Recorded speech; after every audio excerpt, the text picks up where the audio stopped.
Hey Nathan, all right, so I'm going to run you through a quick demo and I'll try my best to keep this under 10 minutes so that it doesn't get boring. All right, so let me just give a quick overview of like a warehouse. I'm pretty sure you are familiar with it, but just so we can kind of be on the same page as I walk you through the problem I'm trying to solve. And like I said to you earlier, this is not a product that should just solve a problem of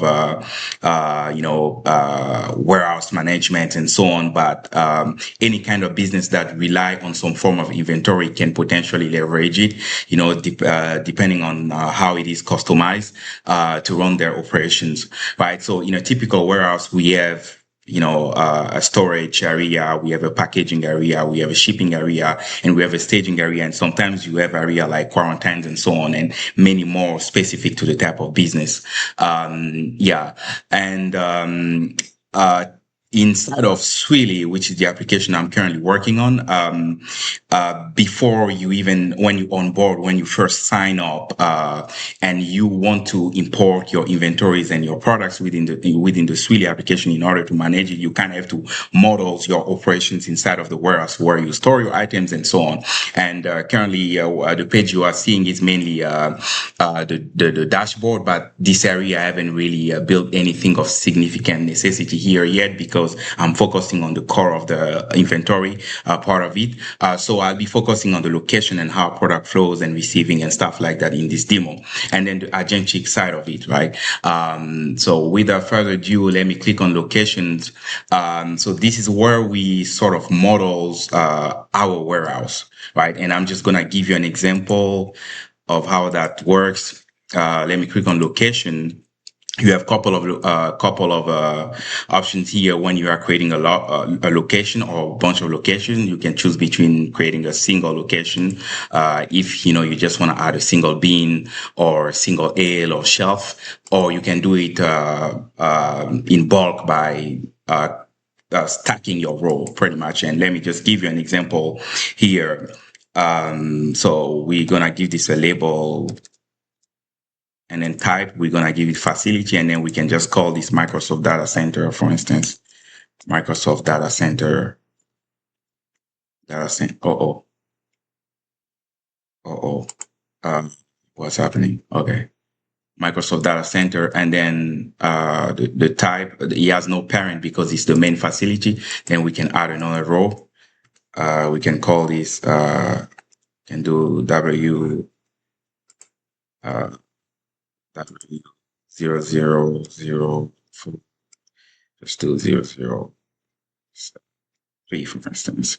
And then this, we're gonna make it a shelf, call it shelf 002, 1. And then the parent is going to be the Microsoft Data Center. And then we do again WH0009. And then we make it a shelf. And then we call it shelf 003, for instance, 2. And then it's going to be inside of Microsoft Data Center, and then we can preview the tree. And in typical software ERPs out there, usually that's how you do it. Sometimes they allow you to create this Excel sheet and then you can load it in, but you kind of model your location like that. You can use table, and some of them just go through multiple forms to create multiple location within the ERP software or the warehouse management software they are using in order to model their all the different location in the facilities.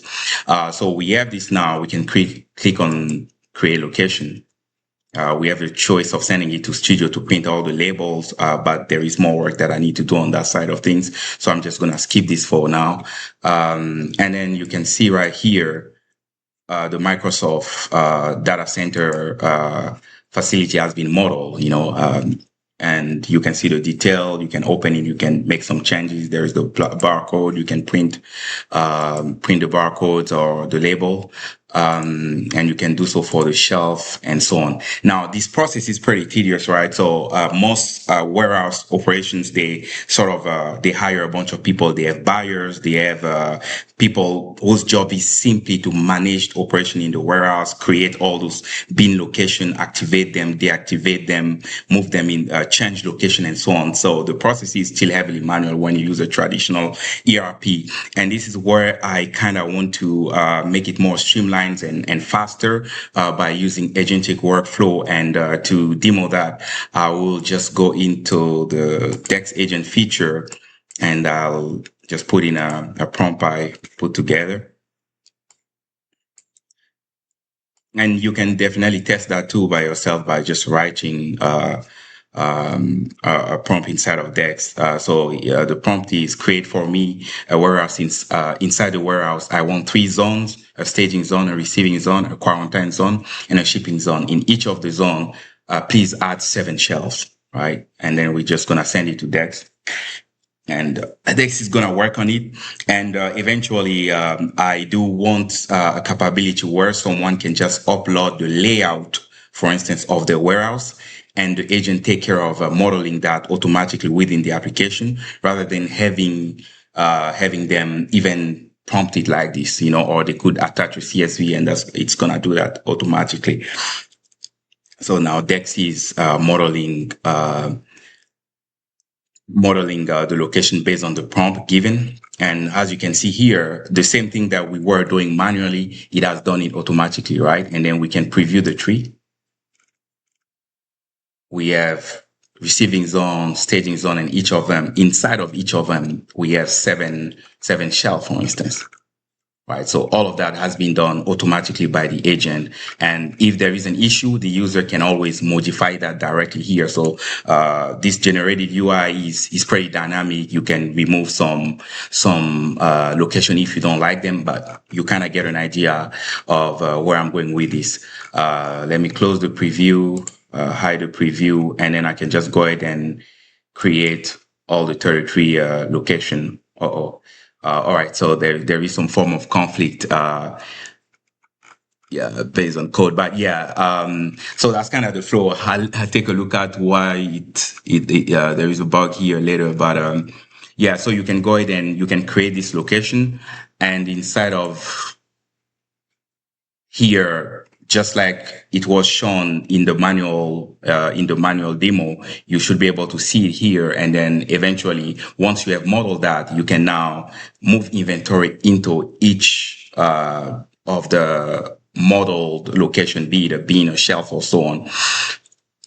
Now, the second thing I'm going to demo is actually product or catalog management, which a lot of businesses deal with. For instance, you want to introduce a new catalog, you got to create those catalog within your ERP software or within your inventory software.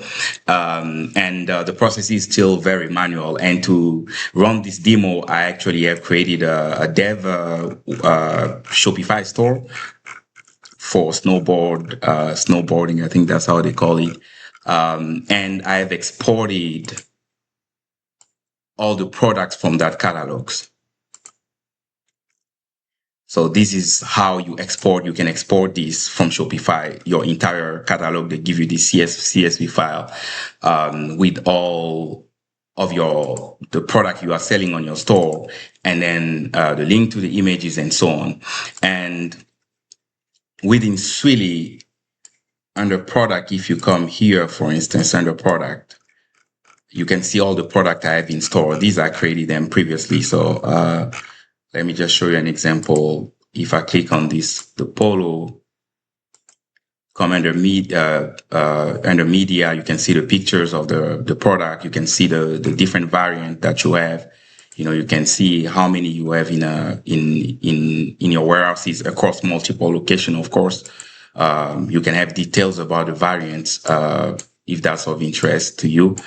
And then you can kind of like have an idea of, you can have a history of when, you receive a stock for those specific products, and when they were, when you mark some of them as damaged, or maybe they were bought and so on, right? You can export it And the process of creating products is still very manual tool, just like regular inventory software out there. Even on Shopify, if you have to create a product on Shopify, you come on product, and then you click on add product, and you go to the product creation. This is Shopify, but you're doing it manually. You write the descriptions, you upload an image, pictures, and you have to do it for an entire catalog that you actually have, or you are, putting in store for the first time, right? I'm not gonna go through this entire process here, but this is just to kind of give you an idea. And now this entire process that is very manual here, using the agentic workflow within the application I'm currently working on, you can automate it so you don't have to necessarily manually click through or even rely on importing CSV, because a lot of problem. So sometimes when you can have a CSV with different models, right? The columns might have a different names and so on, and it still involve a human being jumping in and modifying the column name and making them ready to be imported within the inventory software that your business is actually running, or the warehouse or your store, right? So it still involves a lot of human work, clicking through and creating product, just like I was showing you through Shopify product creations workflow, right? So I'm just gonna go inside of Dex, and then I'll show you what we could do with that agent. Let's say we want to import all those catalog from Shopify within Dex, within the Swilly application. We just have to select the action that we want. In this case, it's a Shopify action. And then we can just tell it, right. All right. Let me just, okay, this is freezing. I don't know why. Okay. Sorry, my screen is freezing for no reason. Why is it doing that? Import the products and write an SEO friendly description. Okay, my screen is bugging a little bit. It happened when I do screen recording. Okay, all right. So let's send it. So that. All right. Now the agent take care of doing the creating the product, and then also downloading all the catalog images directly from Shopify, using function call, of course, in the background.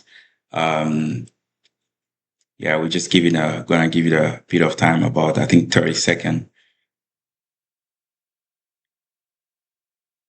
to think.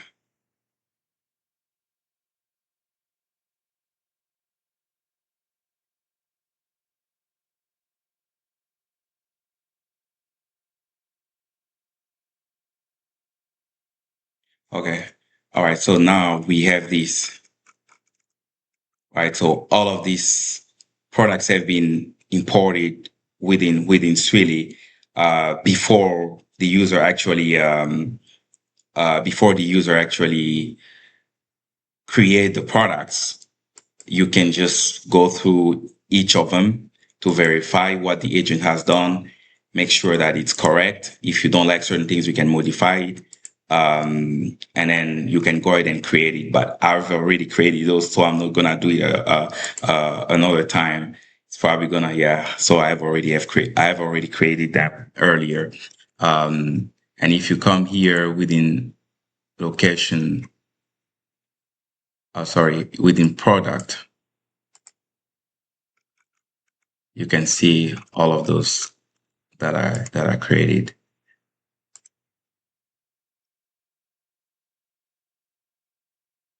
So now that we have the product in stores, we can receive inventory, right?